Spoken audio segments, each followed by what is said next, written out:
नमस्कार। आज हम भगवत गीता के एक बहुत ही गहरे हिस्से पर बात करने वाले हैं। जी। 10वां अध्याय विभूति योग, और हम इसके शुरुआती 7 श्लोकों को समझने की कोशिश करेंगे। हाँ, विभूति योग का आरंभ। बिल्कुल।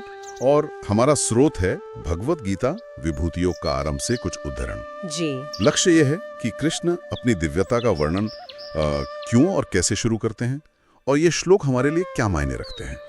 सोचने वाली बात है ना कि ये जो बुद्धि है, ज्ञान है, सुख दुख, ये सब आता कहाँ से आखिर। हाँ, और गीता इसका एक बड़ा सीधा स्रोत बताती है। तो चलिए इसी में गोता लगाते हैं। बिल्कुल, ये अध्याय सच में सृष्टि के कई रहस्य खोलता है। पहले श्लोक में ही भगवान कृष्ण कहते हैं अर्जुन से, हे महाभाव अर्जुन, फिर से मेरे परम वचन सुनो। हाँ, जो मैं तुम्हें अपने प्रिय सखा को तुम्हारे हित के लिए कहूंगा। ये जो प्रिय शब्द है, इसका वजन कितना है, बहुत गहरा है।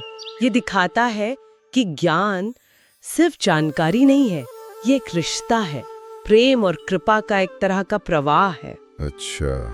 भगवान उसे ही ये गहरे रहस्य बताते हैं जिसे वो अपना मानते हैं, प्रिय मानते हैं, जिसके भले की सोचते हैं। हाँ, ये बात ज्ञान को बहुत व्यक्तिगत बना देती है। बिल्कुल। अनमोल। और फिर देखिए दूसरे श्लोक में तो एक तरह से चौंकाने वाली बात है। हाँ। कहते हैं, ना देवतागण और ना ही महर्षि मेरी उत्पत्ति, मेरे प्रभव को जानते हैं। हाँ। क्योंकि मैं ही सब देवताओं और महर्षियों का आदि कारण हूँ। मतलब देवता भी नहीं जानते।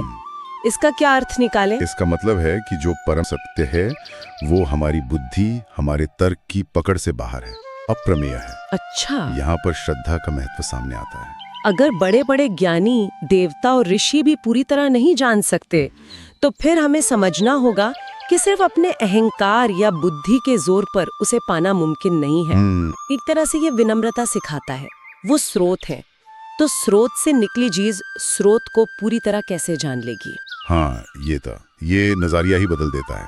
और फिर तीसरे श्लोक में इसी समझ का फल बताया गया है जी, कि जो मुझे अजन्मा, अनादि और समस्त लोकों का महान ईश्वर, लोक महेश्वरम जानता है, तत्व से जानता है। हाँ, तत्व से जानता है, वो मनुष्यों में मोह रहित होकर सब पापों से मुक्त हो जाता है। देखिए, यहाँ ज्ञान और मुक्ति का सीधा कनेक्शन है।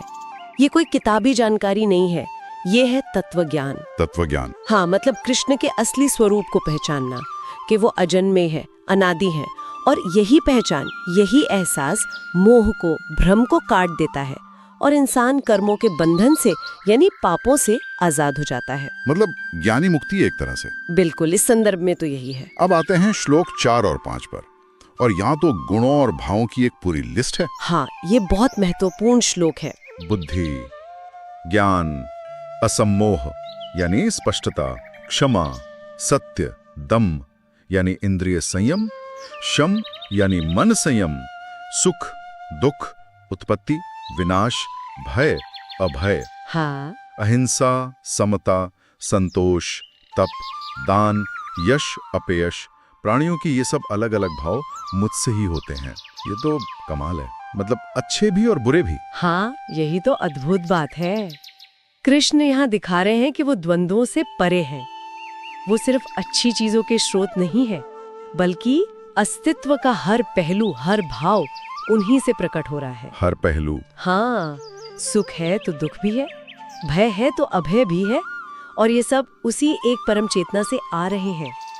ये हमें जीवन को उसकी पूरी समग्रता में स्वीकार करना सिखाता है कि सब कुछ उसी एक स्रोत से है। बिल्कुल, आधार वही है। और फिर सृष्टि की जो परंपरा है वो भी उन्हीं से शुरू होती है, जैसा 6ठे श्लोक में है। जी बिल्कुल। सप्तर्षि गण, उनसे भी पहले सनकादि 4 कुमार और स्वयंभू आदि मनु, ये सब मेरे मन के संकल्प से उत्पन्न हुए हैं। हाँ, जिनसे संसार में ये सारी प्रजा उत्पन्न हुई है, मन के संकल्प से। ये कैसे?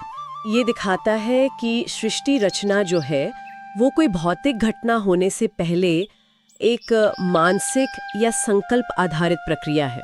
सब कुछ भगवान के मन या चेतना में ही आकार लेता है। अच्छा। और इससे ये भी साफ होता है कि वो खुद जन्म मृत्यु के चक्र में नहीं है, वो शाश्वत स्रोत है। और फिर 7वां श्लोक, ऐसा लगता है जैसे वो इस सारे ज्ञान का सार बता रहे हो। हाँ, एक तरह से निष्कर्ष है इन श्लोकों का। जो पुरुष मेरी इस परमेश्वर रूप विभूति को और योग शक्ति को तत्व से जानता है, तत्व से। वह अविचल भक्ति योग से युक्त हो जाता है, इसमें कुछ भी संदेह नहीं है। ये तत्व से जानना क्या है यहाँ?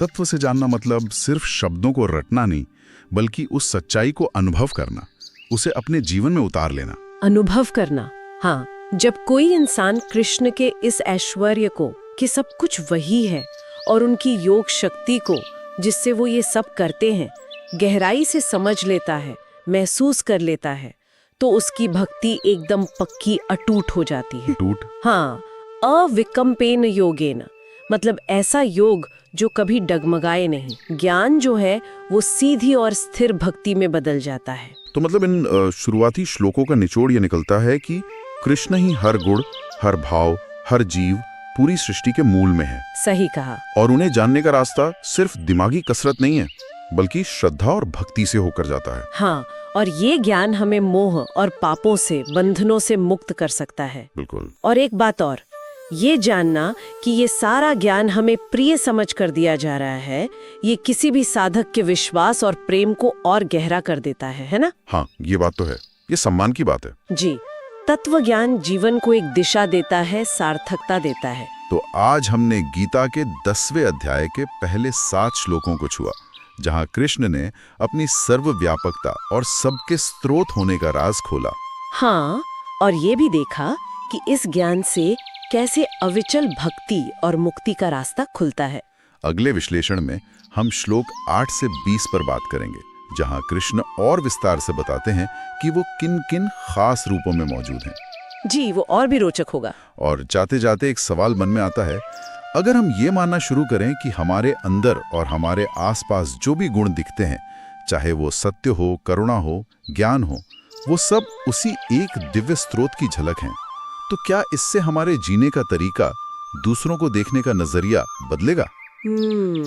सोचने वाली बात है। हम अपनी रोजमर्रा की जिंदगी में इन विभूतियों को कैसे पहचान सकते हैं, इस पर सोचिएगा जरूर। ओम नमो भगवते वासुदेवाय। जय श्री कृष्ण।